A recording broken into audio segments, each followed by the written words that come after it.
In PC and mobiles, I show you in a few moments how to join Roblox Scripts Discord server. For this, we will start with the way in PC since we are here, and then I will explain you how we can do it also in mobiles.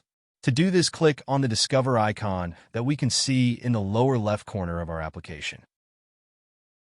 Now go to the search box that you will see in the upper right corner and type Roblox Scripts.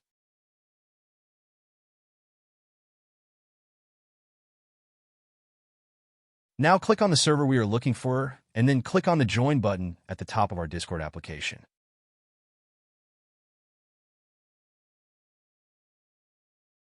Congratulations, you are already inside the Discord server on PC.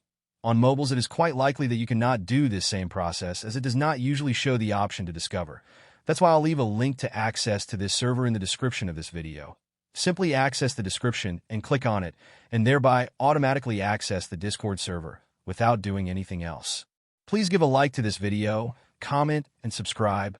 Until the next one.